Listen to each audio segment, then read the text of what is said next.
Welcome to Board Gamers Anonymous, the podcast of board gamers and the insane fun we have at the table together. This is Chris. And this is Anthony. And this is episode 496, our top 100 games of all time. Number 50 to number 41. We like to thank all our Patreon backers for helping us bring you a brand new episode. Hello, friends. Welcome back. As always, it is the latest and the greatest games of all time on this podcast.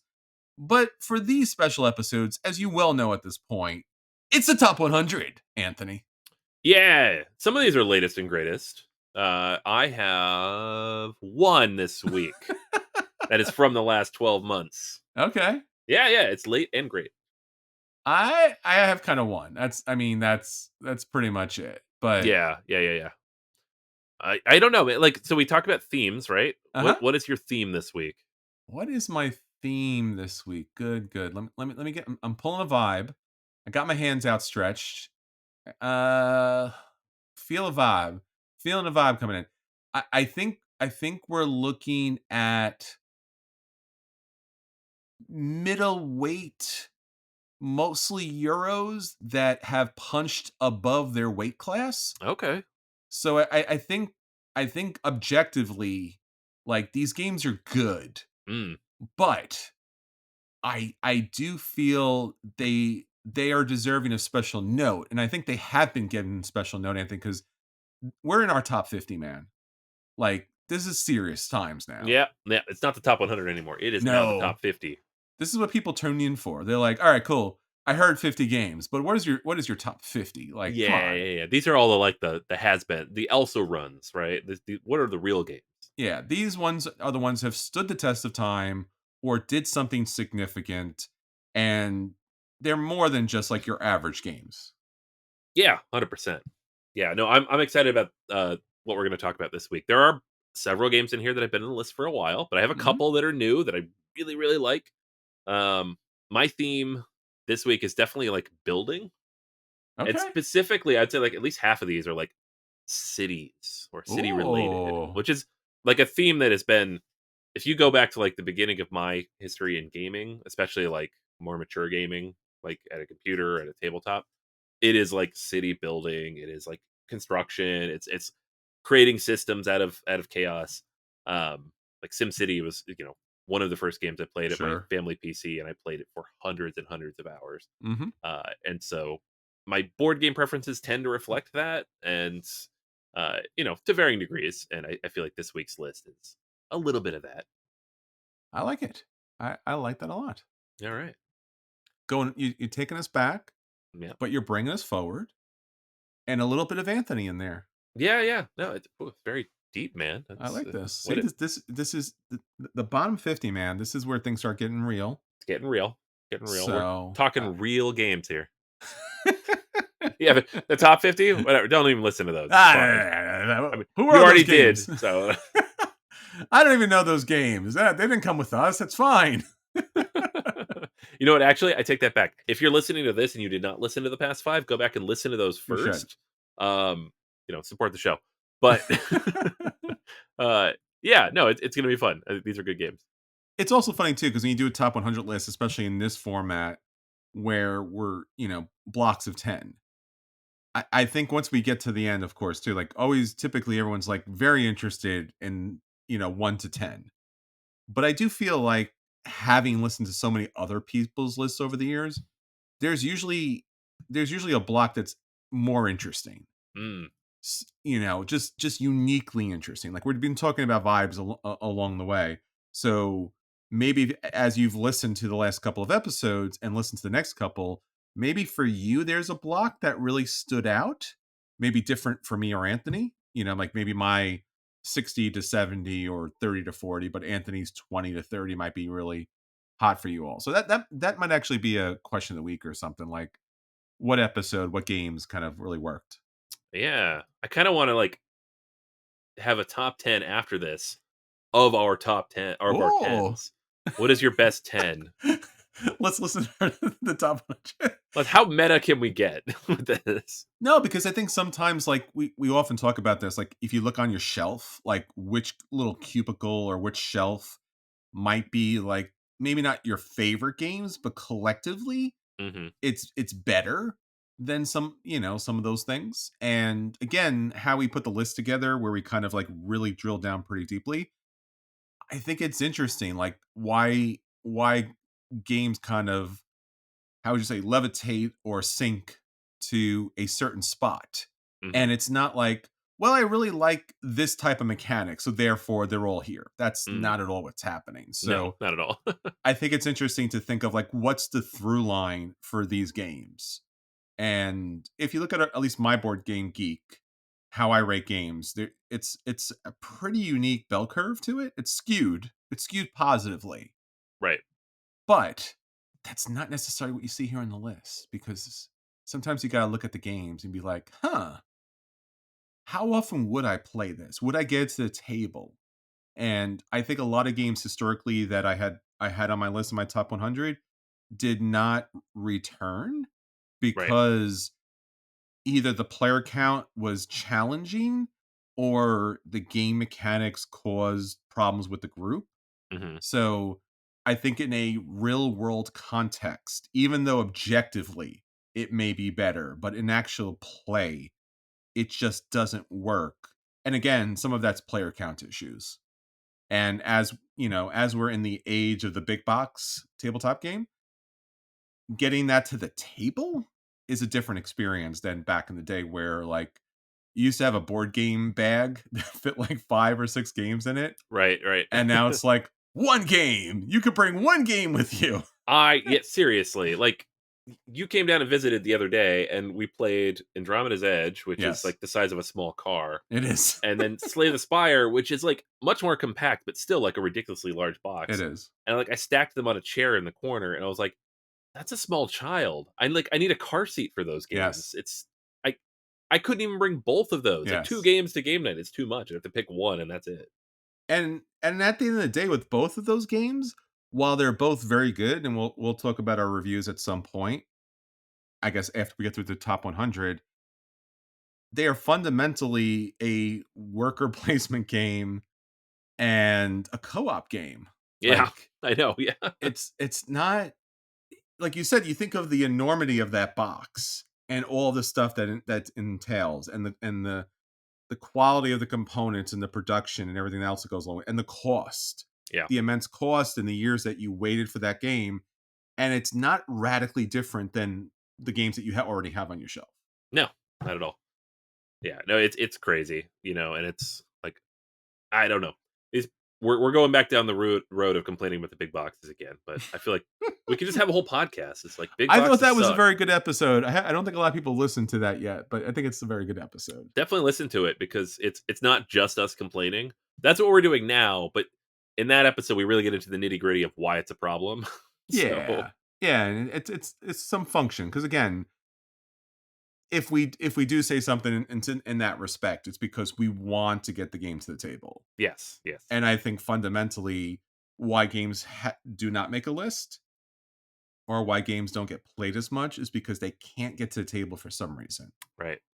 So whether it's a giant big box, which is pretty obviously why it's not getting to the table, but sometimes other games don't get to the table because of a certain player count, or because you need a certain group, Right. because a game might be more complicated, or it might have a certain IP, or it might be a certain genre. Like, this is a great game, but it's about 16th century bookmakers who, sailed on the Arctic, river. Just like, I don't.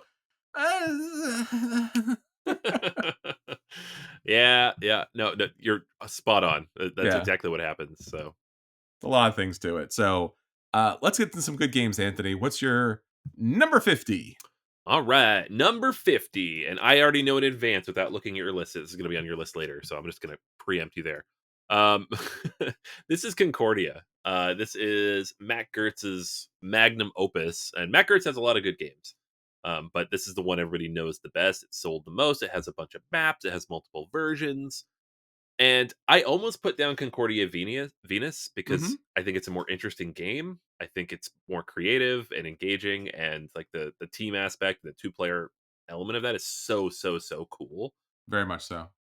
But they released the Solitaria expansion for Concordia, and it's, I think, one of the better like standalone solitaire expansions for a Euro game. Like it Hmm. really makes it work in an interesting, creative way. It's not just like a high score race. It's not just like a bot to play against. It really does interesting things. And so I've been playing a lot more just Concordia or the various maps of Concordia.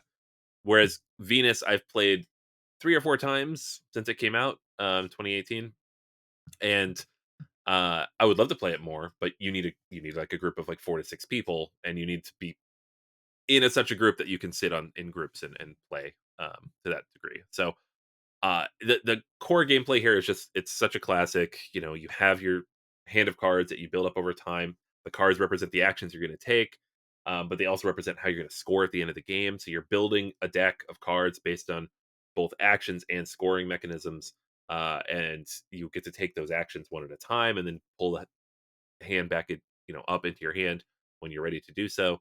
You can teach the rules of this game in a good 5 to 10 minutes. It's very straightforward. Everything is on the map, and it's, it looks at first glance like it should not be that engaged. It shouldn't work that well. It's almost too simple, and yet it's, the complexity is emergent, right? It comes out of the game as you play through it. Um, Balancing out your resources, trying to make sure you have enough space for everything, building up the things you need to be able to accomplish the things you're trying to accomplish. It's such a clever, creative game, and I have a blast with it every time I play it. So I have too many maps for this game. I don't play all of them, although gotten through most now with the Solitaria expansion. But yeah, Concordia, it's like a game that like snuck up on me over the years. Like the first few times I played it, I'm like, this is fine. And then eventually I'm like, actually, this is great. And now I'm like, actually, it's genius. This is a great game. So Concordia.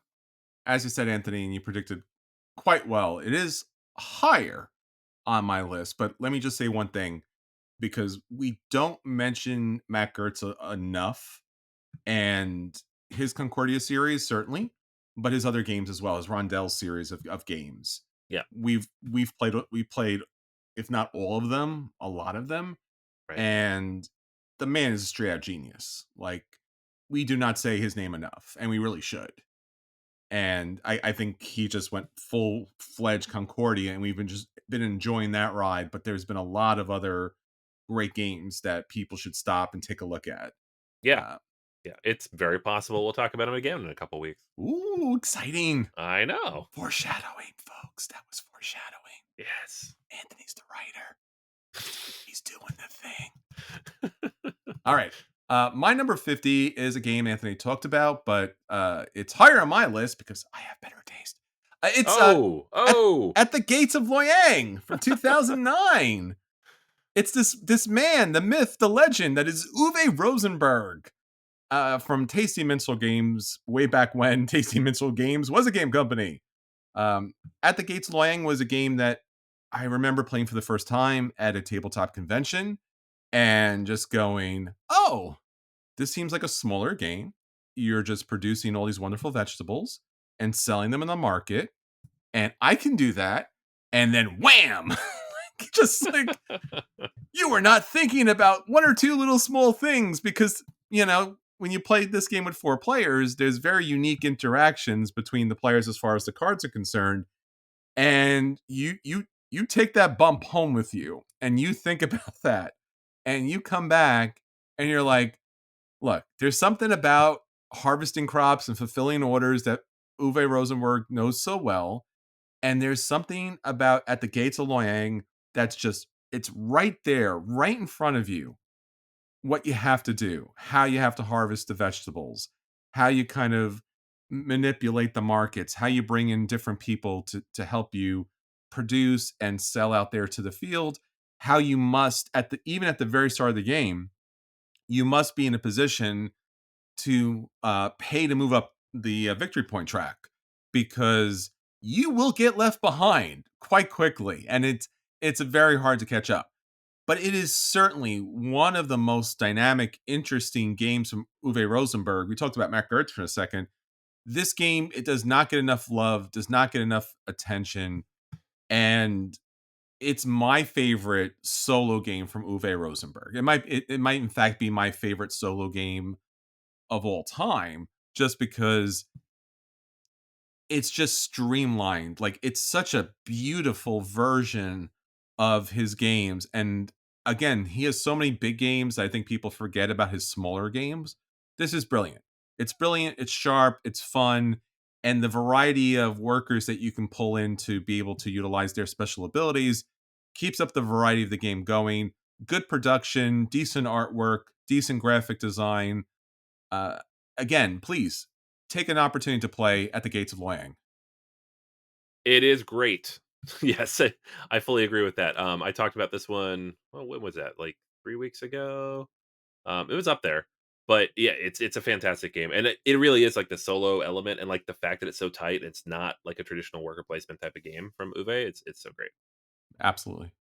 All right, number 49 for me is a trick taking game. Ooh. My second, maybe even third on this list. I don't remember if I have Huh. a third one on there or not. This is Skull King. I discovered this with my group of friends back in Pittsburgh, and I really like quadrupled down on it with my family. So I brought this game with us on a camping trip in 2020 when we had to cancel our vacation plans and go on a quiet camping trip into the woods because of COVID. And my kids fell in love with it, which if you have kids, you know means we played it about 6,000 times after that. So, it is a trick-taking game in a fairly traditional sense. You have various suits, and they're numbered up to 14. You have a Trump suit with the flags, and you have, like, super Trumps beyond that with the pirates, and then a variety of different suits that kind of trump each other in different ways. So, the pirates beat everything, except the Skull King beats the pirates, except the Siren beats the Skull King, so on and so forth. There are white flags that allow you to lose a hand automatically, unless everybody plays a white flag and then you win the hand, which I always find funny. And then there's even more advanced cards that go beyond that, like the Kraken will destroy the hand. There's a lot of cool, interesting things to do here. What really makes the game interesting to me is that each hand in the game has 10 rounds is escalating in the number of cards that you have. So the first hand of the game, you have one card, and you're bidding because it's a pirate game. You have to be bidding, right? Um, so you might draw in your first hand a pirate card, and you're like, I have a 95% chance of winning this hand. I'm going to bid. I think I'm going to win. And then someone has a Skull King. You're like, gosh darn it. Like, there's no way to prepare for that. So, like, you play the odds, you work the cards as best you can manipulate it and think really cleverly and be strategic. But at the end of the day, it's still the card game. There's some luck to it. Hmm. I love trick taking games with bidding in them. I love trick taking games where you can't count out the cards. This has both of those things. It is a perfect, like, just relaxed atmosphere type of game, but at the same time, people get really into it. Despite playing this game 6,000 times with the kids, I still love it. It's my favorite trick taking game, period. Wow. And they keep releasing new versions, so track it down. Skull King, one of the all timers. It's my number 49. That's very high praise from you. Yeah, it's so good. It's silly and fun, and it's Cat in the Box is very clever and creative and does some interesting things. But this one is just like I don't know. It's doing what a trick taking game is meant to do, and everybody's having a good time, um, and yelling at each other, which is great. Yeah, we played this together. And Yep. again, you went from like not wanting to be anywhere near a trick taking game to like fully embracing them and becoming the trick taking guy. Yeah, I guess the first few I played were bad. So, and a bad trick taking game is a very bad game. It's Yeah. it's it's like a bad area control game where like if it's poorly made, you're not doing anything, and that is a bad experience. If it's well made, you're always doing something even if you're not winning. And that's all I want in a game. I don't care if I win. I just want to be doing something, right? I want to accomplish something. I have my own little mini game if I can. Sure. So a game where you just like lose repeatedly and it has nothing to do with anything other than you drew a bad hand, I'm like, this is not fun. So, Aw. uh, which is why Skull King is so fun because you can draw a terrible hand, you bid zero, and you try to lose every hand, and that's fun. Um, Especially if you pull it off and you score a bunch of points and everybody gets mad at you. No, it's great. Excellent. My number 49 is Cuba. Cuba is a game from 2007. It's about the pre revolution market and people of the island and how they are able to grow their agriculture, produce a number of fine products to go to the market, be able to sell to their community and also sell offshore, while at the same time utilizing and benefiting from Parliament and providing some political influence to benefit the people of Cuba. So this was a game that just kind of out of nowhere, like I never had heard anything about it. I don't think it got much press. And it's a beautiful production of the island and of the different major cities and markets. And then you have your own individual player board, which has the different opportunities to grow these different resources. And as you're growing them and as you're producing more advanced resources to go to the market has a lot of really cool dynamic actions to it. On top of all of that, there's action cards that let you utilize different people of the island to be able to support you from building buildings on these lands that give you special abilities and actions, especially how they're kind of positioned on the player board, and also laws that come up for votes. These laws affect everything that happens in the game. Some of them are beneficial to you, or maybe beneficial to others, or negative to a lot of different people there. So this is a game, again, did not get much attention. I've been championing this game for a long time. This certainly would benefit from a reprint. The expansion's great for it because it allows you to do a lot of different things with the political system. It has more of that kind of political challenge in there. So, Cuba, game from 2007 that is still in my collection and still gets gameplay. You've talked about this game enough that I'm just like, how have I not played this yet? It's true. I don't like it. You describe it, I'm like, that sounds like a lot of fun, and Yeah, we're good friends. How have I not played this it's game? true. You Someday keep we'll playing get the around to it. hotness. It's always the hotness, man. It is, yeah. Like one of these years, we're just gonna have to be like, no hotness this year. We're just going to the That's old right. stuff, and all we're doing is playing games the other one hasn't played. We're We'll have doing to go this, through our top 100s and be like, "Have you played this? Have you played that? We gotta play this. We gotta play that." right? Yeah. It's been 10 years of us talking about this game, and the other person being like, "Oh, I haven't played that," and Yeah, all the listeners are like, "Play it then. play the games. It's They're like good. we can't see past the giant boxes. They're everywhere." It's true. Oh man. All right. Number 48 for me is a game that I only picked up because it was super cheap and I recognized the name of the designer Hmm. from a game that was earlier on my list, Arkwright. This is Gentis, Ooh, which I think is how you say it. Is that how we say it? it's somewhere around that area. Like part of me wants to like put a huh in there, but It does. I think it's Gentis. Um, so this is a civilization building game from Stefan Riesthaus, again, who designed Arkwright. Hmm. And it is a interesting spin on civilization because it's ancient civilization, right? Yes. It's like the tree of civilization, like early. So you're not like building up armies and attacking each other and having a tech tree. You're like very early on in civilization and spreading out through the Mediterranean, right? Like early cradle of civilization development, right? What makes the game so interesting though is not the setting necessarily, but the mechanics of it, where you have one of the core resources of the game is time, right? Because you are passing time. And it reminds me of playing games like Civilization, where on a given round, you can only do so much and then time passes. And eventually you run out of time and everything's going to take off into space. Have you done everything you want to do? This game doesn't have that kind of scale, but it has that kind of feel of like you have a limited space of time, a limited resource of time. You got to use it. Um, and I really find that fascinating. Like the first time I played it, I'm like, that's a clever thing. The Hmm. second time I played it, I was like, that's a clever and fun thing. And now that I've played it a few times, I could see really like the genius behind the game. It's just doing something that no other game has done with the civilization genre. Now, is it the prettiest thing in the world? No. There isn't deluxeified version that Tasty Minstrel released down the line after the Spielworks edition. I did track down a copy of that. I do have it. It is better. It's still not like the prettiest thing in the world, Yes. but it has that kind of old Greco-Roman look and feel to it. Hmm. Um, it almost looks like a Rio Grande board. Like it's just got like the kind of pastelly greens and It yellows, does. Yeah. True. and like very simplistic kind of stenciled artwork. I love the vibe of it, but it's like you lay it out on the table, it almost looks like a splatter game. It's Um, true. Yeah. Good call.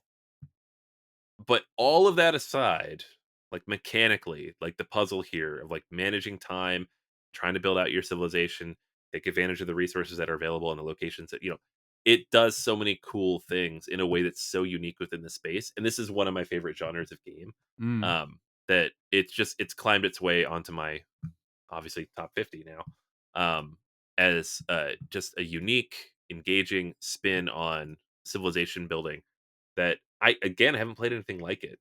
Um, there's a new version of this or re-implementation of this called Epos that was Hmm. on GameFound recently. I ended up deciding not to back that because it's longer, Mm. and I feel like Gentis is the perfect length. I have a lot of Civ games that are like 3-4 hours long, and I love them. This game is like 90 minutes to 2 hours, and I think that's perfect for what it is. Like it feels complete, and it builds, and it concludes in the time that you give to it. Um, and it is still relatively easy to find. Like I don't know that it's necessarily in print because the publishers of it are no longer around, but Mm. they made a lot of copies. So like they're out there. If you want a copy, it's pretty easy to find. But yeah, Gentis, good game.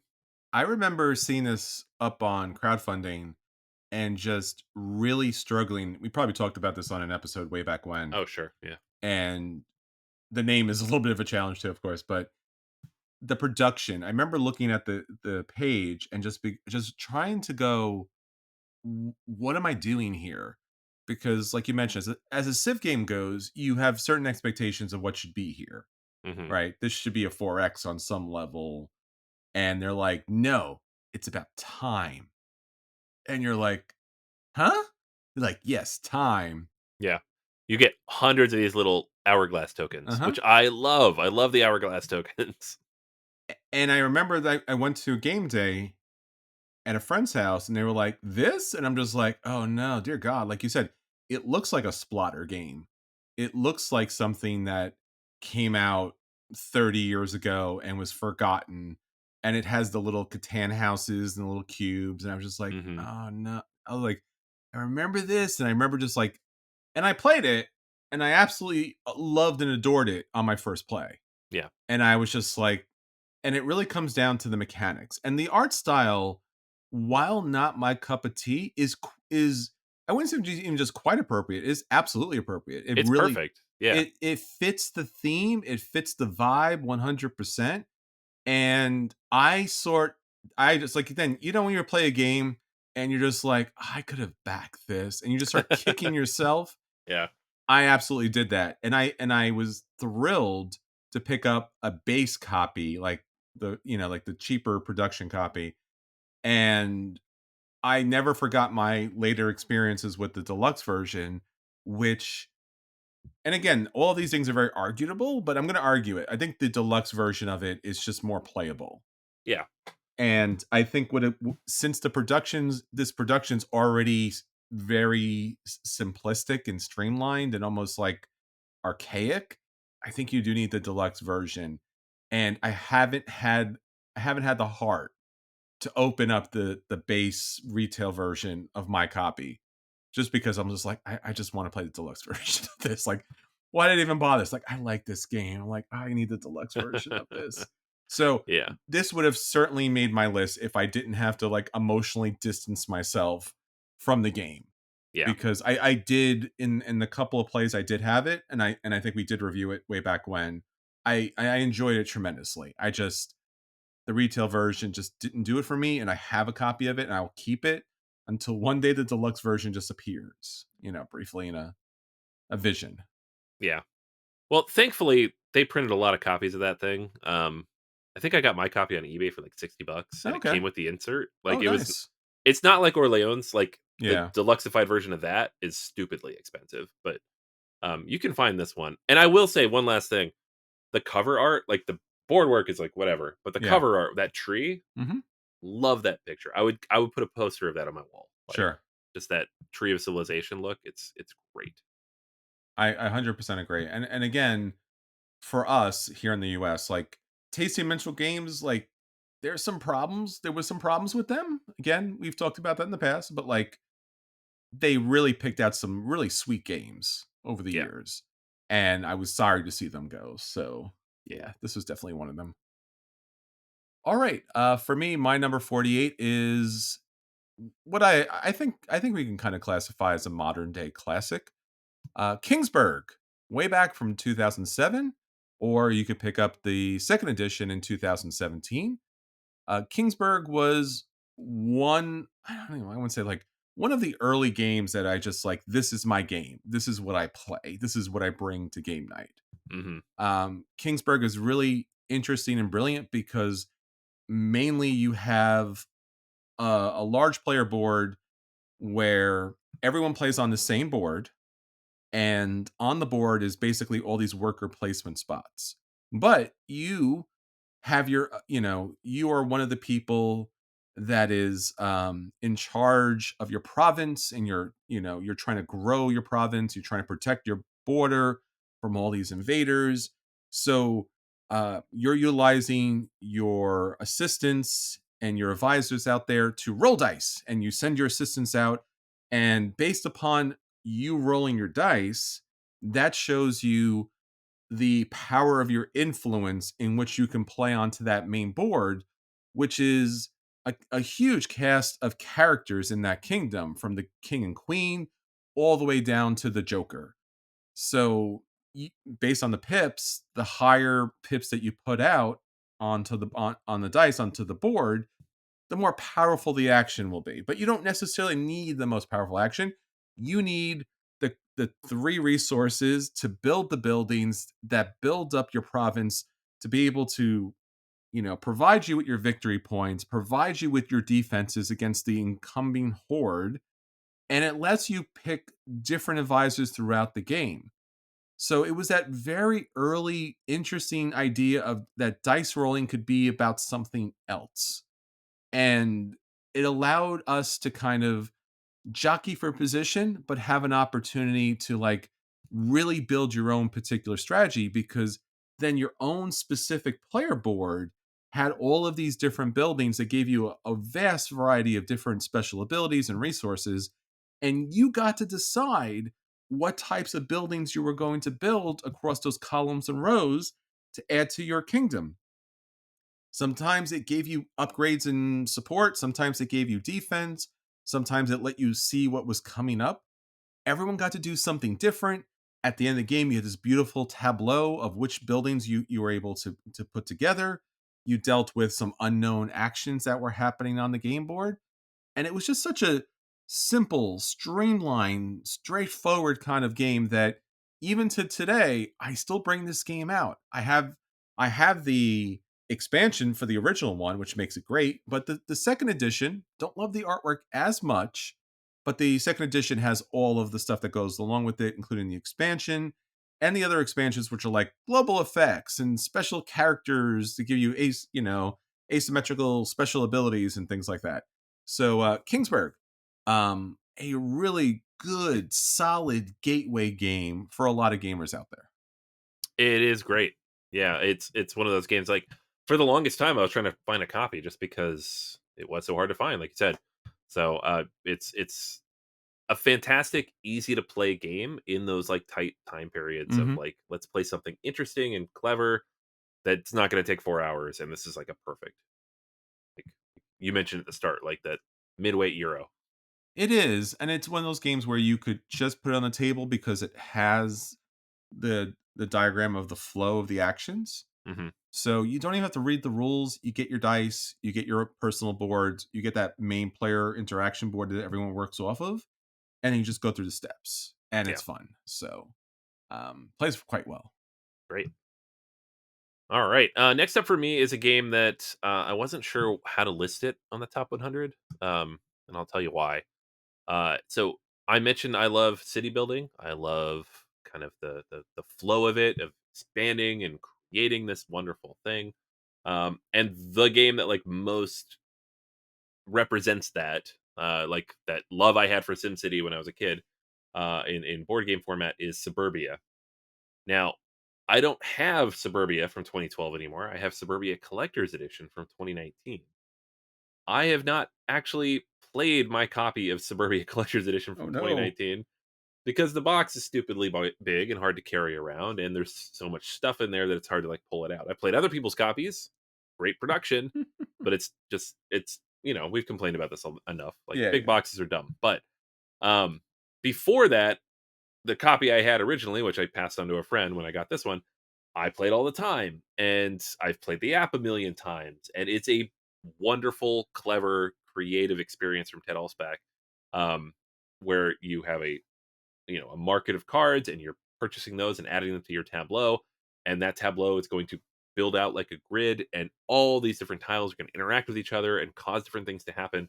Like there's a lot of tracking, there's a lot to keep your eyes on, but if you can keep your eyes on it, if it really like clicks in your head, like managing that flow between population and income and everything else is just such a fun experience. This board game feels like what it felt like to play SimCity. Is it SimCity? No, gosh, no. But it feels like what it felt like to play that game, 30 years ago in my case. And it's for that reason alone. Like the first time I played this game, way back when, 2013, when we were first getting into this and starting the podcast, I was like, this is amazing. This is perfect. I love this. And it's really just been up there for me ever since. It has dropped in my rankings. It was as high as like number 10, I think, at one point. And I can fully blame the collector's edition for being this big stupid box that I can't carry anywhere. like, and it takes too long to set up. But if I really wanted to get it out, of course I could. I own it. But when it comes to city builders, when it comes to a game that like replicates that feeling of taking all these resources and building up the commercial and the industrial and having all these resources there, nothing really does it like Suburbia. It's still that game, especially with the expansion content, which is all in there. It's an all timer. So officially, it's listed as Suburbia Collector's Edition. That's what I have. That's the best production of the game. But if you find the original, by all means, pick it up. It's easier to get set up and played. So I agree with you so much. This is higher on my list. What? I know, surprise, plot twist. I do want you to break this out so that I can pick what color green I want to play as. Yes, let's do it. Then I can say I played it, and then next time I can stop complaining about it. We talked to a friend of ours, Carmen, who has the same problem. He's like, I need to get rid of this. And he's like, I don't want to get rid of it. It's a really good game, but I need to get rid of this because I never play it because it's so big. I was like, I'm almost tempted to contact my friend back in Pittsburgh and be like, you want to trade? Like, I'll take back my old copy with all the expansions in the small box. You take this big stupid box. Like, then I'll play it more often. It breaks your heart. It really does. Mm-hmm. But I will say one thing. It's a city builder. It's kind of SimCity, as you mentioned. But they never threw in anything weird into the game. There was no Godzilla. Yeah. No zombies, no volcanoes exploding. You would think, right? Yeah, it's a weird thing. Like the first expansion for Small City has Godzilla. Yes. Like Alvin VR went right for it. He's like, you got to have Godzilla. That's number one. Yeah. He's like, of course, Godzilla. Winter expansion, module 1, Godzilla. Yeah. There are 40 modules for this game. Number 1, Godzilla. Yeah.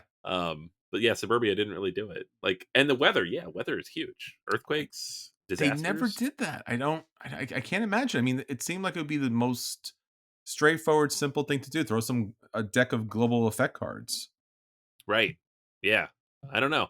It feels like you just kind of like once this Kickstarter was out, they're like, we're done with it. We're not doing this anymore. Sure. It's been 5 years. They haven't touched it. So Ted, call me up. I got some ideas for you. Yeah. They may be kaiju related, more or less. It can be a giant werewolf if you want, man. It's fine.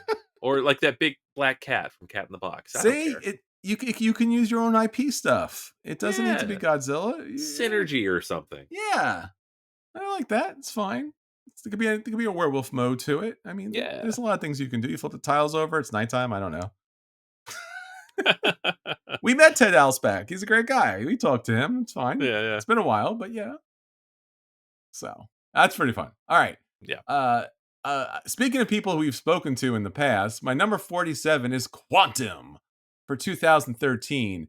Anthony, you might know this gentleman. His name is Eric Zimmerman. What? He's in our journal. I know. He did a thing for us because the man is like all kinds of like tabletop board game intelligence.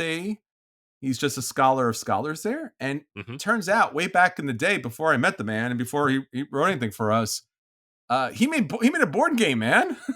Like that was the thing that actually happened. Oh yeah. Yeah. No, a very good one. And it's something that I backed way back in the day.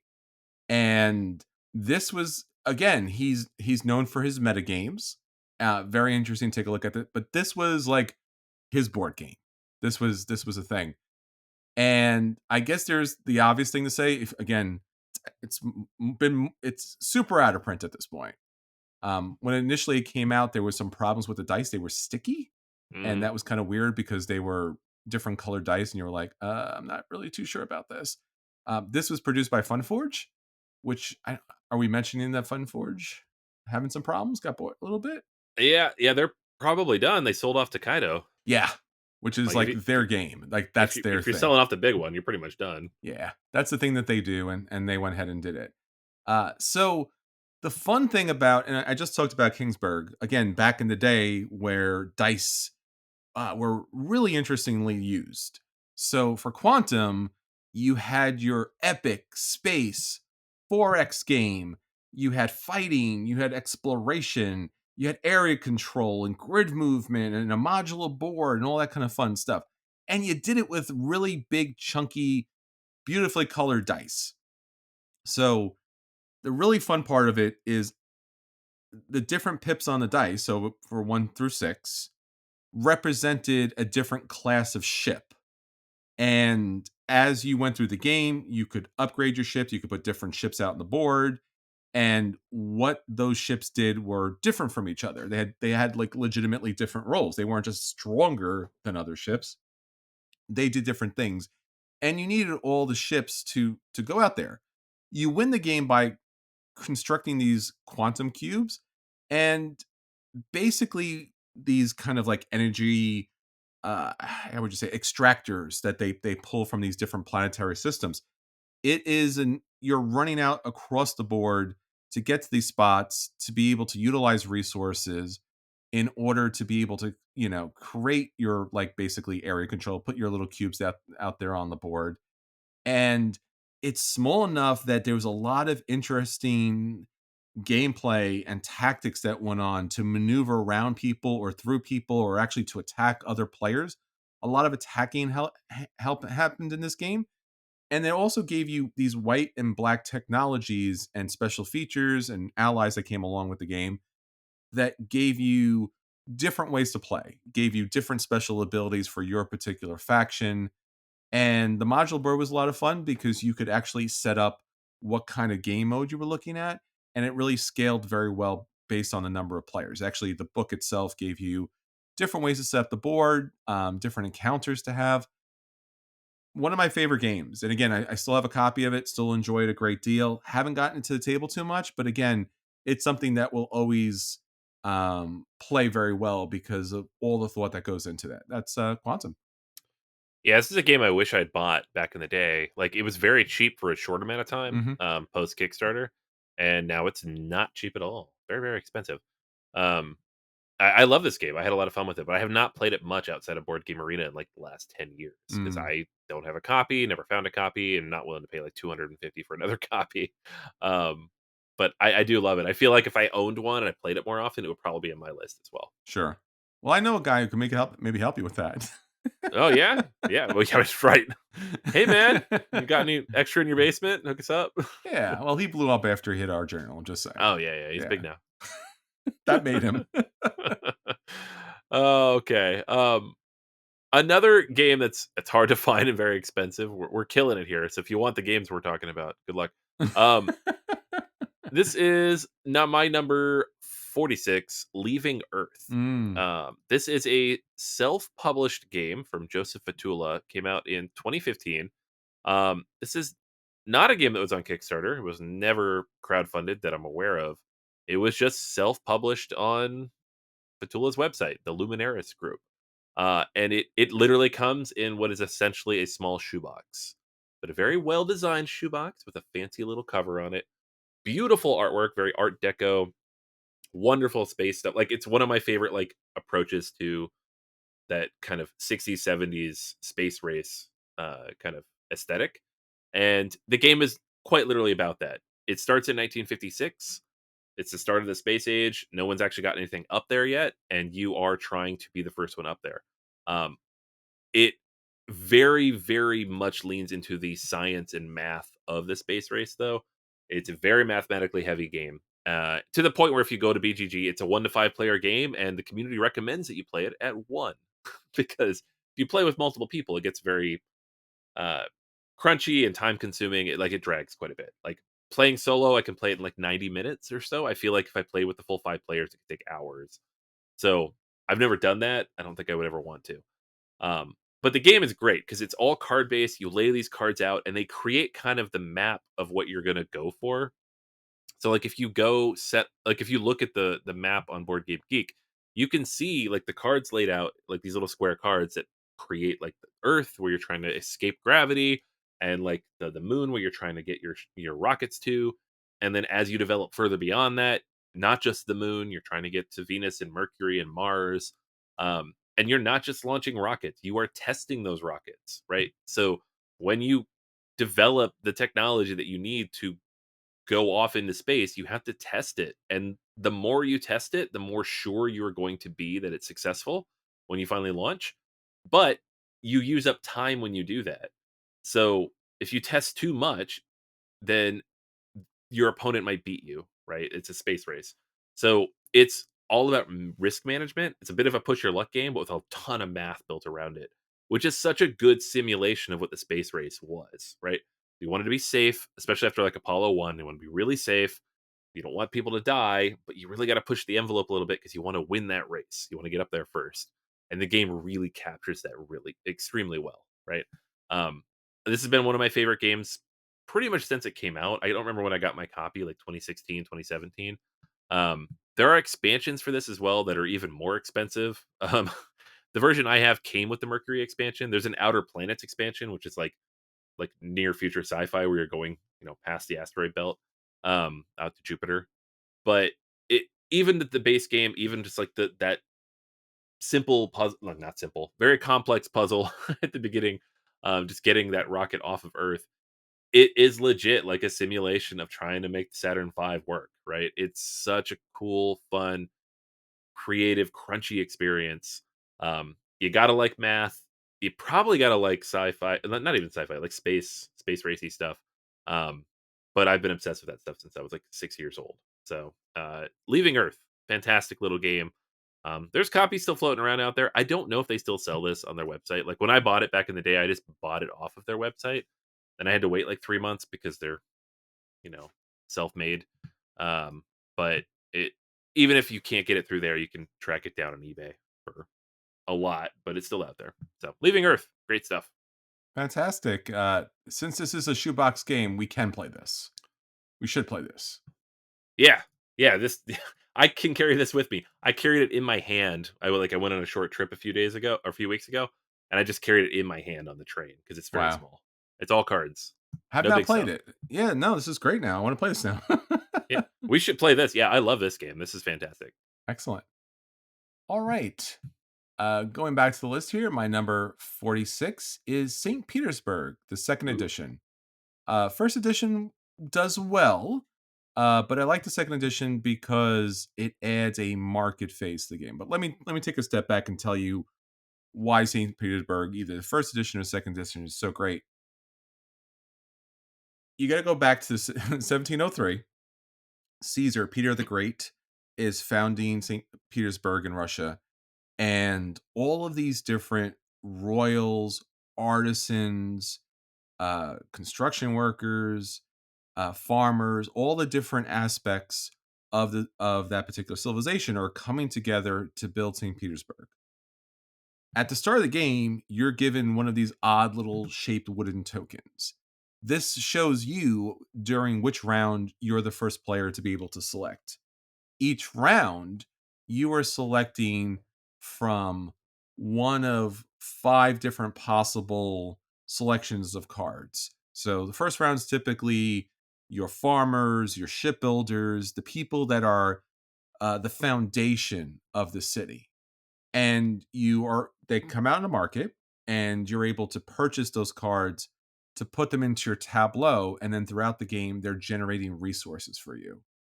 A little bit later on, again, depending on which version you play, there's a market phase.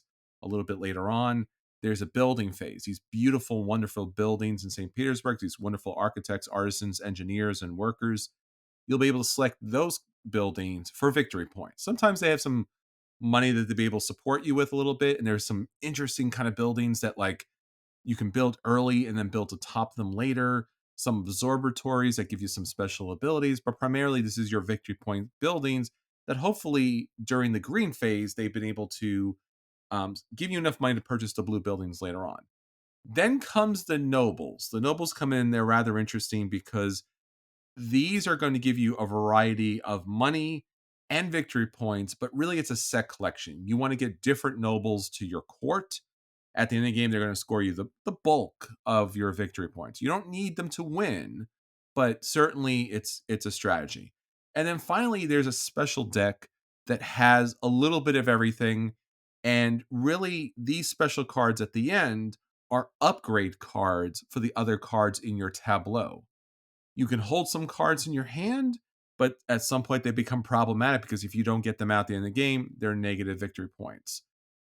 This was one of the first kind of really dynamic tableau building market kind of experiences that I really, really enjoyed and locked into. It seemed too big, it seemed too heavy, it seemed too crunchy, but because it played through very intelligently, like this, you're building the foundation, you need those resources, great. Now you're building those buildings for those people, they're building up those buildings. Now you have these buildings like they're the pride of the city. Okay, now the nobles come into those buildings and they're giving you a lot of benefits and resources, and now you can upgrade those things. And everybody's jockeying for different positions, there's a lot of different strategies throughout the game, but you at least need a little bit of everything to win. I've enjoyed the first edition quite a lot. The second edition, the market adds a little bit more, and it's just been a fun experience throughout the way. That's St. Petersburg. Yeah, we played this together once. Mm-hmm. I A play long a time lot ago. of conventions. It's a convention game. Yeah. Yeah, Yeah, weird because thing it's in that so way. out of print. Yes. Um, and so I played it the one time. I was like, "This is amazing," and you're like, "Yeah, you can't find this. It's super out of print." I'm like, "Oh, Yeah. okay, never mind. I'm good." But I so I I played it the one time. I had a lot of fun. I would love to play it more, but that's my one experience yeah, I with don't it. even own a copy of this, and I've champ. I mean, I don't need to champion this game. It's certainly a classic. Right. Yeah, But this is a Grail game for a lot of Euro oh gamers. yeah, yeah. And again, the second edition is kind of funny because it has a lot of tabletop industry people, both publishers and some media people having their own cards in the game. Yeah. So you have Uwe Rosenberg, you have your Feld, you have a lot of people in the game because again, even when the second edition came out, people were already like that game's a classic, and it was out of Yeah. print, of course. But now the second edition is out of print. I mean, they need to bring that back. Yeah. Hmm. Yeah. I hope so. I would love to play it again. Absolute classic. All right. Next up for me is a game that's very easy to find, very inexpensive. Number 45 is Sprawlopolis. This is from 2018, and it is the first in a long series now from Button Shy Games of Opolis games. They've done Sprawlopolis, Agropolis, Natureopolis. I think the new one coming out next year is Casinoopolis. Um, they all have the same basic formula here, designed by Stephen Armini, Danny Devine, and Paul Kluka. You have 18 cards, which is like the Button Shy thing, so that's not them, but you have 18 cards. On one side of the card, you have four different um, blocks of potential city types. In this case, for Sprawlopolis, so you have commercial, residential, um, industrial, and parks and stuff. And then they each have roads on them as well. So you're trying to like lay these out. You're gonna have a hand of cards. You play them down, and as you play them down, you're trying to connect the roads and match the patterns or setup of the scoring cards that you start the game with. So, of the 18 cards, you're going to set 3 of them aside because on the flip side is the scoring, right? So, one of the scorings might be number of commercial blocks in a single row or column. You're trying to build like one long commercial strip, right? All the blocks in that column or row will be worth 2 points each or whatever they might be. So you have 3 of those potential scoring mechanisms, and then you have the negative points that you get, where you lose points for every unique road in your city. So if you are really slapdash and just throwing like empty dead end roads everywhere, you lose points for that. And some of these cards might also give you negative points. So I've played games of this where I scored -5, and I've played games of this where I scored 52, right? Um, there's no like clean arc of scoring here because the scoring combo is going to be different every time. But it's just a really engaging, fun puzzle that takes up no space. It's a button shy game, so it's like a wallet game. It fits in your pocket. Um, There are multiple expansions. There is a Godzilla for this one, because it is a city building game. And again, if you don't like the city building theme, you could do like Agropolis, which is like farming, different types of animals and crops. You could do Naturopolis, which is just like different types of trees and water and whatever. There's like different themes as well, and they each come with their own little rules. And then the last Kickstarter had a Combopolis where you can combine all three of those together and make like a big mega version. Um, it's fun, it's clever, it's a bit thinkier than you'd expect. It's more or less a single solo player game, but it out of the box it has rules for two players. So, and that's actually the first time I played it is with two players. It's cooperative. So yeah, Sprawlopolis is one of my favorite. And in fact, it might be my favorite game to like just carry with me places. It's definitely like anytime I'm going anywhere where I know I'm going to spend time alone. If I'm going to a conference or if I'm going to a convention, if someone's going to leave earlier, I'm going to get there early. If I'm going to be on a train or an airplane, I'll bring Sprawlopolis because I know I can get it played. It takes 10 minutes. It's perfect. It's quite an accomplishment to have so much in such a little game, and for it to be reproduced in different formats across the board. And again, this is a company that has produced so many of these small little button shy games. This is the best version, right? This is the premier version. This is the game. This is their big game. Yeah, Yes, I forgot the numbers on it. I think I talked to them once at a convention, and they're like, "Oh yeah, we've done this much, and Sprawlopolis has done triple that, or something." Like, sure. that is their game, and it's the reason why they have a new version of it every like 9 months. Fantastic. Well, Anthony, quite the opposite here. My number 45 is Rising Sun from 2018. This is from our good friends at CMON.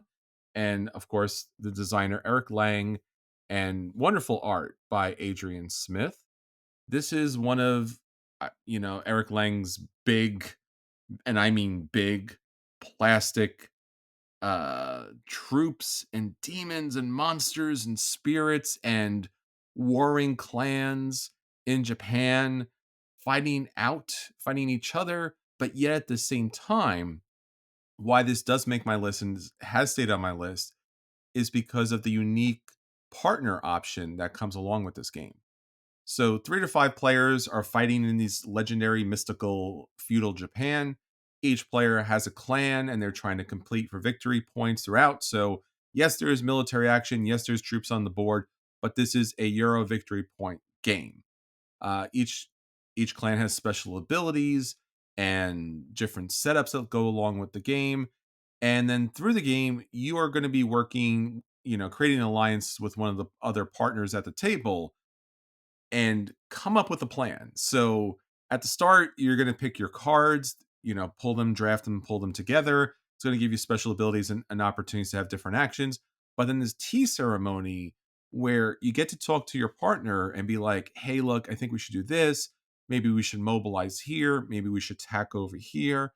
Whatever it might be doing, including betraying your ally there, of course, and then you take a political action just by yourself behind your player board. This is where you can select one of 5 different actions on the board because this is an area majority game. You want to control as many areas as possible in order to score the victory points for that particular region.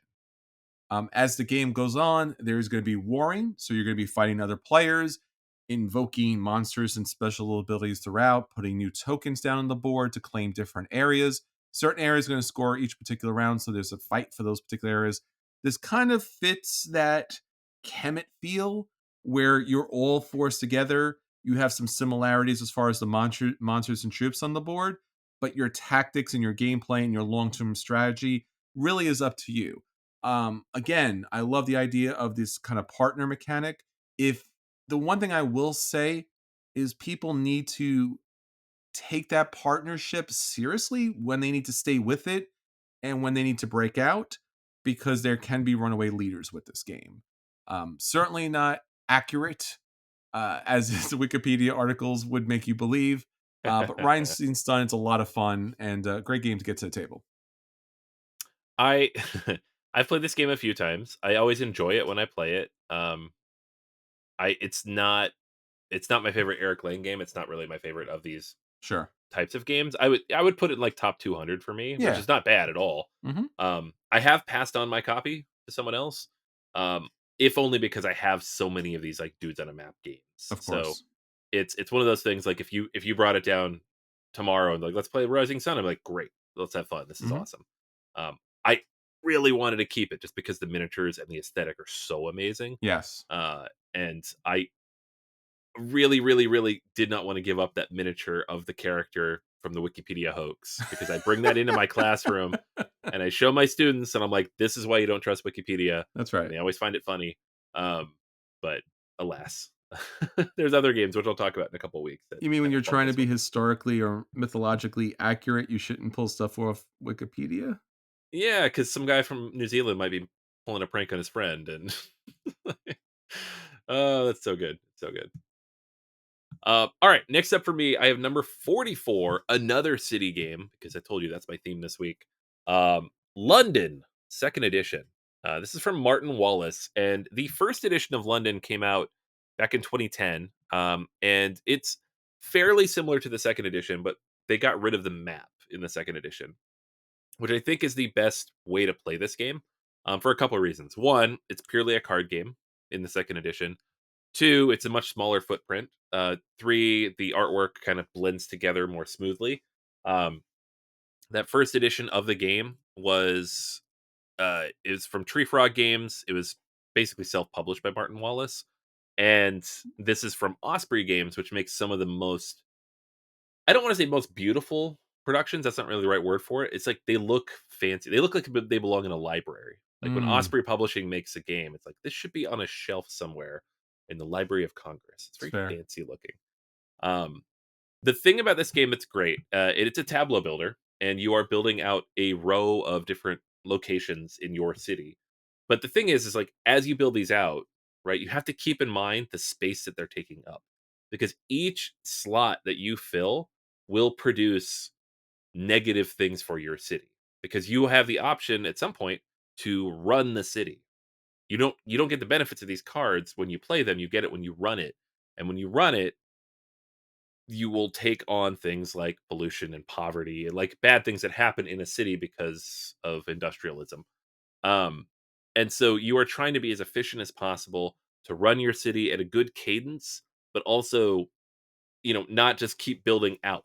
Like occasionally you're going to build over. You're going to use that slot, you're going to cover it up with something else because you're like, the old card I had there is no longer needed. I have something new. I'm being efficient with my space to limit the amount of negative stuff I'm taking on. It's a Martin Wallace game, so it's also got loans that you can take. You got to pay this off by the end of the game. And everybody's going to have poverty. That's normal. It's a Martin Wallace game. There's going to be negative points for everybody, but you want to make sure you don't have the most negative points, because it's all, the amount of negative points you score is relative to how much everybody else has, right? So it's not like you automatically lose if you have the most, but you score much more negative points if you have more than somebody else. Um, London is great. The artwork's amazing. It's a fun, quick, easy to teach game. Wonderful, like tableau building type of experience with a very clever spin on it that says something. Not a lot. It's not like a deep, you know, sociological exploration of what it means to industrialize, but it says a little bit, right? More than most games in this vein do. Um, and the production is fantastic from Osprey. So London Second Edition, just a great game. Sadly, I've never played this. I've searched for copies of this over the years, because you've mentioned it quite a lot, Yeah. and I think there may have only been one time I had seen this at the table, and it's, as you mentioned, the artwork is stunning. It's a stunning, streamlined, beautiful library piece. Yeah. Yeah, I'll throw it in the bag with Leaving Earth because it's also a very small box. Ooh, nice. So, yeah, Osprey does stuff. It's great. Like it's very condensed. It's not this big sprawling thing. And as much as I do like the cover, I have no problems with the cover. I do think the cover is, in fact, what kind of dragged us down a little bit, because Yeah, inside the box is beautiful, and it's a Martin Wallace game. yeah, I mean, it's a Martin Wallace game, man. yeah. I know, and like the thing is too, like the original cover also not good. It's like Yeah, just goofy looking European dudes with big long hair. I I don't, I don't like don't. that either. There's got to be like a good way to like showcase the vista that is London Mhm. without it being minimalist or maximalist. Like those are your two options. They're like, we tried a thing and it didn't work, so we've given up. Just not doing it Yeah, yeah. anymore. You're like, oh, come on, man. Yeah, I don't know. I love it though. I like that cover is nice to me, but only because I know what's inside. Well, again, like I said, I mean, Morales' other most brilliant game of all time because it's number one on Board Game Geek, Brass Birmingham, right? Yeah. And like, look what the production did for that game. Nobody was playing Brass. I'm sorry. No, I no, don't yeah. care. Like, I've played the original version, and I know I met one person in all my years who's been like, I like the original version, and I checked his temperature just in case. But like, beyond that, like, if they would just do a little bit more, this certainly would be up there. Yeah, yeah, I know. It's a shame. I wish it was up. It came out the year before Brass Birmingham, and Hmm. it kind of faded away. Australia was in there too. Like these games that just kind of like didn't have the impact. Yeah, Uh, Maybe it'll get another printing at some time. I don't know. hope so. All right. For me, Anthony, this is my controversial pick. Um, my number 44 is Terraforming Mars Ares Expedition for 2021. Maybe I should not say more about why it's controversial, but um, I think we can guess. you might want to guess if you I can can guess. If guess. you listen to the podcast, you already know. But I love Terraforming Mars. I've loved Terraforming Mars since it came out. I It's one of my most played games of all time, and I've had so many wonderful experiences with Terraforming Mars. There's been some challenging experiences with Terraforming Mars, mostly around the production of the original game. They have since corrected it, and then I think overcorrected, but we're not talking about big box editions. We promised we wouldn't say that anymore. Hmm. But the main problems of the game was, at least in the playing of it, the deck was too big with all the expansions, and oftentimes you would kind of get this watered down experience of Terraform Mars. And if you got lucky, you got something good, a good experience. But oftentimes, more often than not, and I play this on Board Game Arena a lot, and I'm just like, I'll play it solo on Board Game Arena and just go and look at my original hand of 10 cards. I'm like, I'm not playing this. Like, if I can't do something with the original 10 cards, I'm not playing this. So the deck issues, along with the graphic design issues, along with the art issues, because really what Terraforming Mars comes down to, it's a tableau builder. I don't think I have to talk too much about Terraforming Mars. It's Terraforming Mars. It's utilizing your corporation's special ability to enhance the different cards that were Terraforming Mars. Some of its plants, some of its animals, some of its buildings and cities, some of its waters and oceans and plants and raising the temperature. Everything is good except everything about the production and, again, the deck mechanics. So when Terraforming Mars Ares Expedition came along, I was like, what is this? What could this be? Well, it happens to be a brilliant, streamlined version of Terraforming Mars with outrageously good graphic design, solid artwork across the board that's unified. You're not getting wacky different clip art pictures throughout, and and royalty free stuff. And it just plays Terraforming well so much better, right? It focuses on what it needs to focus on, which is the tableau building. It shrinks Mars down as far as like the action spots and things you're actually going to take, but it plays so very smooth, and it utilizes the main mechanics from Race for the Galaxy, which again is a brilliant game and a brilliant mechanic. You're basically picking the phases that you want to play with that particular round. You're playing out those phases.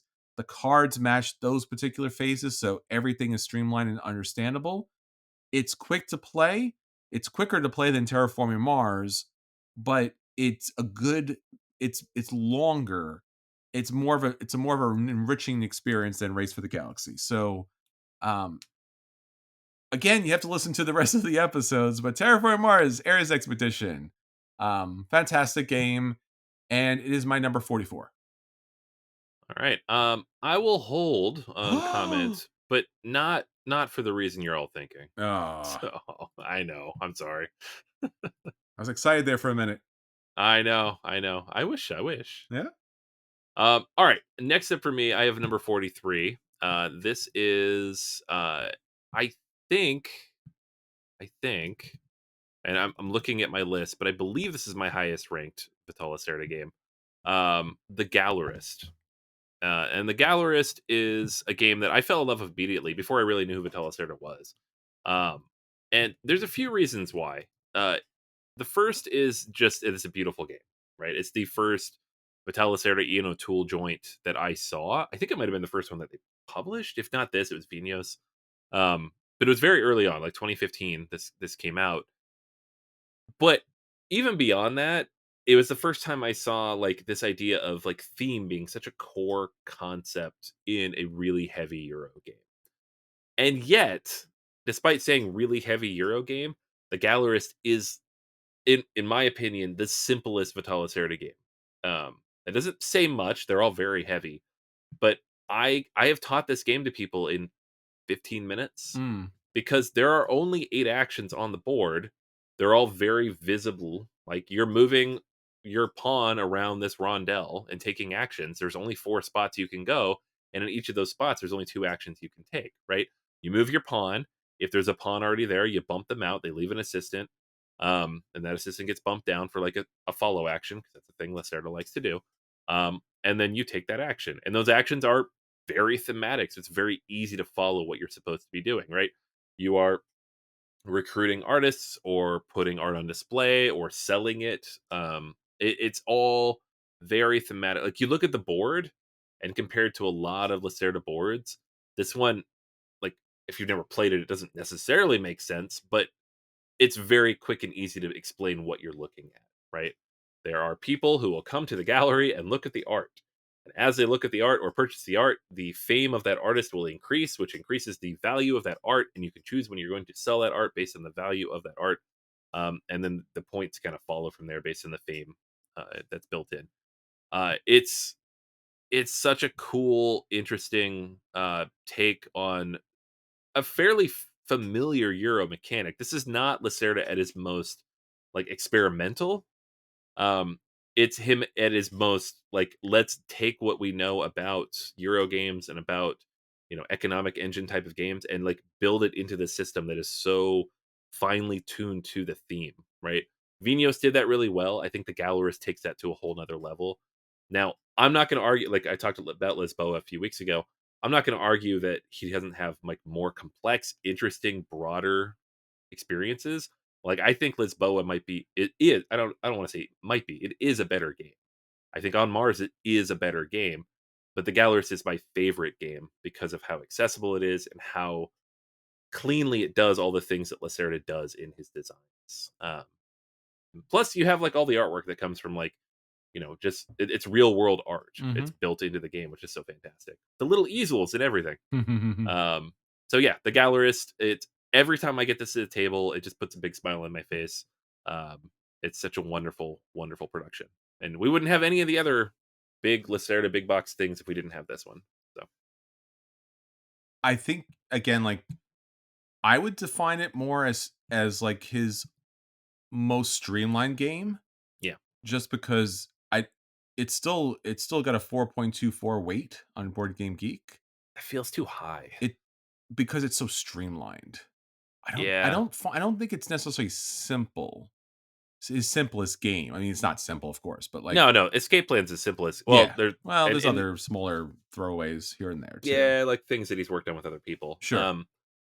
Like of the big box Eagle Griffin games, this is like the second lowest Mm, for me in terms of complexity. sure. It is still a very complicated game. Don't get me wrong. Like don't go out there being like I have a light Lacerda. It's not a light Lacerda. That man But doesn't do like I said, light. He doesn't do light. if you're teaching a game to somebody who knows games, I'm telling you, you can teach this game in like 15 minutes. It's Sure. not that complicated, and the board makes sense. Like it's up there with Kanban in terms of like once you look at the board and somebody walks you through it, Mhm. everything there makes sense. It Yes. all flows. It has this the board is telling a story that you Yes. can follow in ways that even as like Lisboa is amazing, I don't think the board does that. Mm, This one mm, does that. okay. All right. I give it. I mean, again, he. I think I'm gonna take a broad jump here, Anthony. Here, um, I think the thing you and I appreciate most about tabletop gaming or designs, I should say designs, is the thematic gameplay that just makes sense, right? It Right. flows, it follows. Yeah. And I think that surprisingly is very difficult. And so many games are mechanics or Yeah. theme. And I think there are very few games that utilize the theme to teach the mechanics, and the mechanics play into the theme. Like it's a beautiful symphony. He does amazing work. So Yeah. this didn't make my top 100, but like it certainly was in like my top 105 for Sure. sure, because there's other ones that are a little bit higher for me. But I absolutely 100% agree with you on this. All right. My number 43 was a game that Anthony talked about recently. I mean, really recently. Like you'll have to listen to it, but like last week they talked about this. This is Obsession from 2018, and I don't know how much more I could say about this. And again, you should listen to Anthony's review on this, but I will say that I'm uniquely qualified to talk about this game because in real time after playing this game, I was obsessed with it. Yeah, you were. And Anthony can vouch for it. Yeah, I Uh, was like, dude, let's go. I was playing another game. I don't remember what the other game was that I was playing, that we were playing. We were playing another game. Was it which one was it? Do you remember? It was some random game. It was not one of like the 4 that we took away from that weekend. It was something random. It wasn't the Um, giant it wasn't Barrage? no, Cuz that no, was that was a nightmare of a teach. Cuz I yeah, it was had just something at the next table over. I don't remember what it okay. was. It's very forgettable. So I played Obsession, and again, I liked it. I liked Obsession so much, and I picked up on the gameplay so quickly, and I learned the game. And as we went through our, the next couple of days at the convention at PAX Unplugged in Philly, every time I got a chance to see someone else playing it, I would pop in and go, "Do you have any questions?" Because I could answer all your questions. Yes, I've only played it once, or I think once or twice at that point. I could answer any questions. I could teach you this game. You want me to teach you this game? I could teach you this game. And then Anthony's like, "Could you just come back to our table?" I'm like, no. I have to. They have to know about Obsession. They need to know, man. They need to know. They need the hit. So long before this was the big game, I think it just sat on the table almost randomly. Yeah. And Dan Halligan, both the designer and the artist and the publisher here, and we've talked about him before because his his wonderfulness to actually make the expansions affordable and to think about people and to release, errata and other, other corrections and such along the way and provide endless amounts of support has been wonderful. I knew nothing about the man. I knew nothing about anything about his stuff until I played the game. If you not have played Obsession, stay away from me. I will teach you this game, whether you like it or not. So I am not in at all into the whole Victorian upstairs, downstairs, and all of that other kind of genre stuff that comes along with it. There's just something so compelling about this game. And certainly the mechanics do make a lot of sense, right? You start out with a family. That's your family. And you're trying to grow prestige in your family with the royals, the rich people out there, the aristocracy. And each of your family members have special abilities. They have pluses and sometimes they even have minuses. And you'll be able to play those cards for your hand to be able to activate different things on the board. Primarily, you're trying to build up your estate with these different rooms that will allow you to get resources, build up prestige, and primarily score victory points out the game because your estate is so wonderful, has so many wonderful parties. And in order to employ all of the different members of your family, you are going to need the servants of your house to be able to activate those cards, activate the different rooms. They have to be there to actually be able to do those events when people are coming to visit. And it allows you to purchase new cards to add to your family, to add to that draw of people who are going to be attending. Again, some are better, some are worse. There's a particular track that runs along that shows you all the different occasions and activities and events. And of course, you're trying to sway the most powerful, popular people out there. Um, It's a brilliant, brilliant game. It's a lot of fun. And I mean, I think, there's a lot of games that when we talk about independent designers and publishers and artists and just like being just wonderful and spectacular, this is one of the best. So Obsession, for so many different reasons, is my number 43. Yeah. I mean, I talked about it at length last week. I 100% agree. It is my number 56 for all those reasons and more. Absolutely.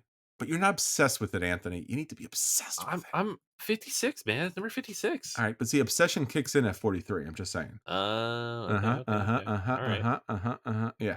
Okay. Well, then my number 42, I am obsessed with. All right, there you go.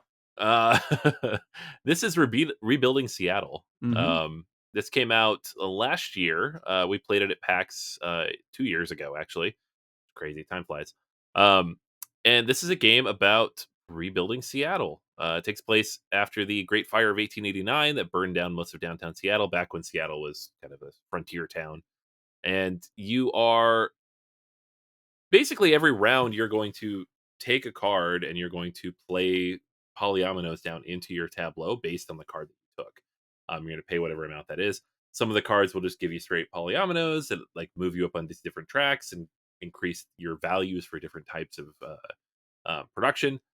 And some of them will just give you like in-game scoring bonuses, all sorts of things, right? If you get enough money, you can put out some of your like monument things, which are Seattle landmarks. The only one that has a real name on it is the Space Needle. They don't have, I guess, the IP rights to the things actually in Seattle. So, like, you have Indoor Mall, which is Westlake Center.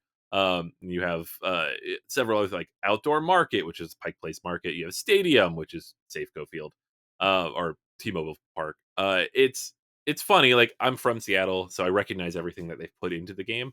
And I love the theming of it because it's not just like pictures of the city; those are really just on the monument cards.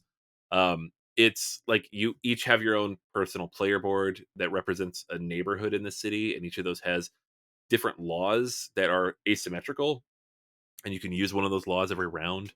So, like, some of them are more education focused if you're like in a university district, some are more commerce focused if you're downtown. Um, the tableaus themselves are going to change and expand and evolve over the course of the game. Um, you have like all these different tiles you're going to put out to kind of like basically you can't put the polyominoes down unless you have the building tiles in which to place them. And so you need to get those tiles, and how you get those tiles will vary depending on your strategy. And the most interesting part of the game is the event cards, which are laid out at the beginning of every round, and they each have a scoring mechanism on them. Anybody can take them whenever they want as their action. So you never know how long the round is going to be. Like, you all could just keep going and spending your money until you all run out and then pull the event cards, or somebody could rush it and say, you know what, we're scoring orange, now we're scoring pink, and now we're scoring blue. Guess what? The round's almost over. Because I'm ahead and I just want to rush this. It's such a like engaging, interesting back and forth. The game is relatively quick. It's very easy to teach.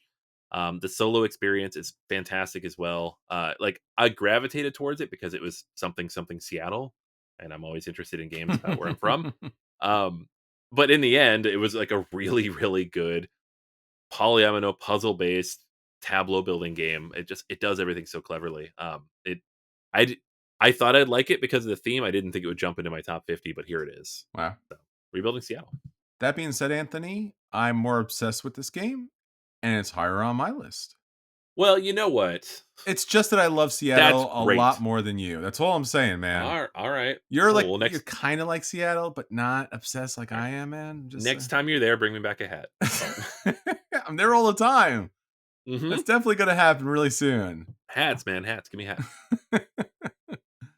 All right. My number 42 is a game that we played way back in the day. We reviewed way back in the day. It's one of our most popular episodes that we talked about in a Versus back in 2009. And again, it's most new incarnation in 2024.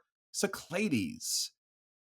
Cyclades is a game that I played back in 2009. Loved it. This was a game that just meant so much to me because Anthony talked a little bit about his history. When I came into tabletop gaming, the game or the vibe or the experience that I was really looking for was kind of experience with was Risk. I love the idea of troops on a map, area control, battling out for supremacy with a number of different players. And I had always been looking for that type of experience, but on a more dynamic level. And when I stumbled across Cyclades, which was ancient Greek mythology from Bruno Cathala and Ludovic Mabank, and it's all about you know using all the resources that you have of your particular isle, of your troops, your ships, your civilization, to build up resources to plead with the gods in order to support you in your different aspects to build up these metropolises by allowing you to move between the islands. So you need Poseidon's help to build up navies, to travel to different areas, to build ports. You need Zeus to hire priests and build temples. You need Athena to provide her worshippers with philosophers and universities. And of course, you always need Apollo because you need income throughout the game. But now comes in Ares because you're going to fight. This is a battling game. This is troops on the map, but you have all of the wonderful mythology from the time. You have all the monsters and creatures and all the heroes and heroines that are coming to your aid. So there's a lot of different markets and tableau building throughout. And it's just a crush of different military functions that really comes down to, once again, Euro mechanics. You have to build up an economy in order to be able to sway the gods to your favor because there's a bidding mechanism for those gods. You just don't throw money at them. You have to throw the most money at them in order to get them on your side for that particular round. So it allows you to take different actions based upon which gods you are able to go along with, which, as far as bidding is concerned. There's been a bunch of different expansions. All of the expansions makes the game better. It allows you to do more things at one time. The base game is good, but with the expansions, it's better. It allows you to, has artifacts and other gods come into play. There's a Titans standalone expansion game that you can play that kind of shrinks the islands to more of a battle arena. And there's the new edition that, was recently crowdfunded that just revamps everything. I already have enough of the base stuff and I love it so much. It's the brother sister to Kemet, and both great games. Cyclades is certainly up there for me. Yeah, it's beautiful production, beautiful artwork, great game. Number 42 for me. I I remember this episode. We've recorded a lot of episodes, right? We were on 496 right now. Yeah. I do not actively remember every episode we recorded. Wow. There's some it's like we were on the moon this episode. I'm sure, whatever. I remember that episode. But I have a very vivid memory of recording Kemet versus Cyclades. Yeah. And like the legit real feelings in that room. Specifically between you and Daniel over these two games. Yeah. And I feel like since that day, Cyclades has been on your top 100. Like almost just out of like, I have to do this. Like I have to defend this game. It's a great game. It's a great, if you want to listen to one of the all-time great conversations on Board Gamers Anonymous, check out episode 35. Right around the 45-minute mark. It was great. Cyclades is fun, one of the best auction mechanics in a game. And yeah. It's but also a very good episode of our show. And the new production is just, take a look at the miniatures in the new production. They're gorgeous, absolutely gorgeous. Yeah. It's Miguel Coimbra for the artwork there, and it took every ounce of my restraint to not back it because it's just beautiful. yeah, no, good stuff. All right, last one for me this week. Number 41 is a game that just came out this year, like back in January. Sankore, the Pride of Mansa Musa. This is a game about building a university in Timbuktu in the 14th century. And it is designed by Fabio Lopiano, working with Mandela Fernandez Grandin. This is the heaviest game Lopiano has made by like a country mile. Lopiano is really known for making like solid, condensed, interesting Euro games that take like less than 90 minutes. Mansa Musa is a 2.5 to 3.5 hour game. It's a big one. It's chunky. But it works, right? Working again with Ian O'Toole and Osprey Games, so it's just an absolutely beautiful production. Right up there with Merv, but there's more stuff going on. and it requires you to really keep track of a lot of different things, right? There are multiple different areas of the board that you're interacting with that represent the different kind of schools within this college, this university that you're building. So you need to enroll pupils, you need to graduate those pupils, you need to teach the classes that they're in, you need to add to your curriculum, you need to fill the library with books, you need to go out and find knowledge. There are multiple different disciplines you have to keep track of: theology, law, mathematics, astronomy. There's a map in which you're going out and collecting different things and building elements of it. There's a construction component where you're placing tiles down. And those tiles come from both your actions and the actions you take in other sections of the map. Thematically, the game is a little sketchy. Like, it could be different things. There's a lot of just like, go here, move this tile, move this tile, move this tile, move this tile. But the more I play it, the more it kind of comes together. And it really does start to feel like you're building this university, in the sense that everything is kind of abstract and it's hard to understand what you're trying to accomplish until you accomplish it, which is very much like working in a university. Um, and it's just this beautiful, complex Euro that the sum of its parts is greater than any one individual part. I've always really enjoyed Lupiano's games. They've never really risen quite to like this level for me. Like, I love Ragusa, I love Merv.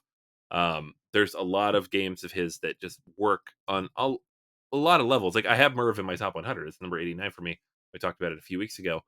But this one, like, immediately the first time I played it, I'm like, oh, this is something more. This is a little more complex. This is a little more interesting. More time has gone into this game. Um, and it was expensive, and there's a lot going on here. It took a little bit of time to learn, but it's up there as one of the more dynamic interactive Euros that uh, Lupiano's made, and that I played in the last couple of years. Like, it's not playing it safe, which is I think what we're getting a lot now from a lot of these Euro games that are coming out. It's doing interesting, new, different things, and it's still like tight, limited resources, limited actions, like you'd expect from a Lupiano game, but in a much bigger, sprawling map with a lot of different actions and options for what you're going to do. So, Sankore, the Pride of Mansa Musa, great game. Yeah, my only experience of this game is I had seen it at a game convention, and I took a picture of it and I sent it to you, and I'm like, this? And you're like, yeah, this. And I'm like, oh, this. But I have not played it yet. It's pretty, but it's also just a lot of bits all over the map. I So that I feel was like you could look at it and be like, "What is that?" Like, it doesn't look like what it is, but once you play it, it all comes together. need to play this then. Yeah, Absolutely. yeah, you do for sure. I think you'd like it. All right, my last game here is my number 41. Uh is a game some people have heard about. It's recently got a reproduction, super deluxe fancy version. It's a game by I guess a newer game designer, Stefan Feld something. This is the Castles Burgundy. This is a game that you probably know quite well. You've probably I know played. this. I know it. He I know it. does. He does. See, you all know Yeah, yeah, yeah. this, right? I know it. But the people listening, Anthony, do they know about the Castles of Burgundy? I hope so. At this point, right? You're like, seriously, people, Castles of Burgundy. Uh, yeah. So the Castles of Burgundy, Stefan Feld's kind of it's the quintessential point salad Stefan Feld game. If you talk about Stefan Feld, you're probably talking about the Castles of Burgundy. I don't know what to say about this that hasn't been said yet at this point. Um, the game is set in Burgundy, in a region in medieval France, and each player is taking the role of an aristocrat because that's typically what Stefan Feltz does a lot. And you're building settlements and castles, and you're trading resources, with the ports.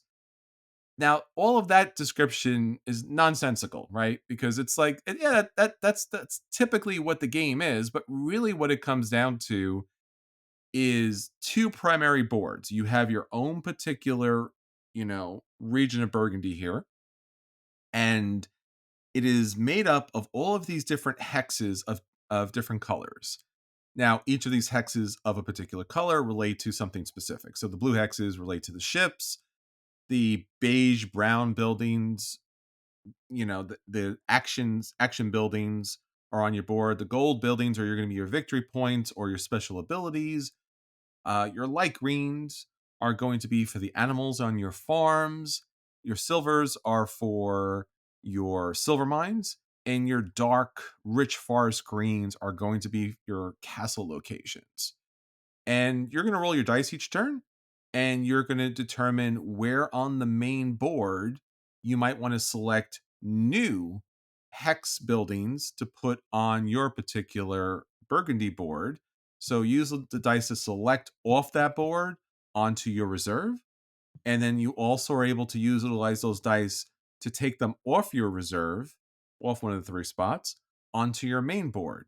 There's an endless number of special abilities that come into play. There's a lot of ways to score points. You want to complete sections of a particular color as early as possible to gain bonus points throughout the game. And there is a real fight for the market in order to get the resources that you need in the particular buildings that you need in order to score. Typically based upon the yellow buildings, but you can score endless amounts of points without even purchasing a yellow building. This is a point salad game. A lot of ways to score points. That track is constantly rising up, and it really offers really strong, dynamic, competitive play throughout. One of the best Euros out there, Castles of Burgundy by Stefan Feld. I agree. I agree so much. In fact, I'm so obsessed with this game that we'll talk about it not next week, but in the future. You brought it back, man. I did. All right. So everyone, that's everything for this week. Hopefully you enjoyed our 50 to 41 in our top 100. Next week, no surprise, top 100 games of all time, 40 to 31, unless Anthony throws a major wrench and we do some random episode, which... Ooh, let's do it. Which I'm trying to get him not to do, people. It's the second time it's come up. We got to do it. But before we kind of sign off for this particular episode, I did want to mention some things that we've been talking about. I've been trying to get as many of you as possible. We have 10,000 plus listeners each and every week, and we have a little bit less than 1,000 people subscribed on YouTube. We talked about our contest, 100 games out to our listeners out there. But the main reason why we're doing this is because we are going to have, and this is something we haven't done in quite some time, but in our top 100 series, the top 10 games, Anthony and I are going to be on a live feed on YouTube so that you can actually join us for that last 10, talk with us as we go through these games and record the actual podcast. So it's going to be something a little fun. Maybe, in fact, something we might continue to do in the future.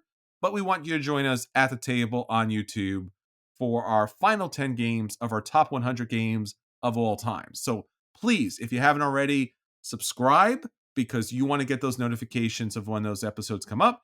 And it does a great deal to support the podcast by doing something as simple as subscribing and giving a like, thumbs up. It's going to be fun. It will be live. We're going to be all clean and dressed nicely.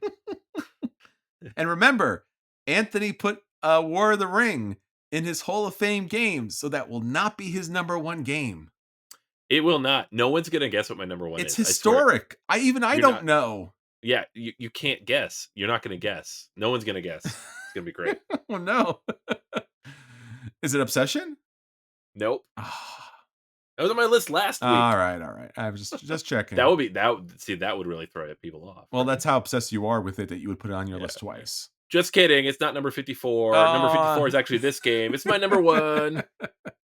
So you definitely want to tune in for that to see a historic moment in our 11 years of podcasting that there's actually a new number one for Anthony. It's been done. It's going to be here. You're going to be live for it. And we want you to join us at the table. We hope that you're all having a great day listening. Have a great week, and we'll talk to you next week. So until next time, this is Chris. And this is Anthony. And we'll see you all a seat at the table. Take care, everyone. Bye.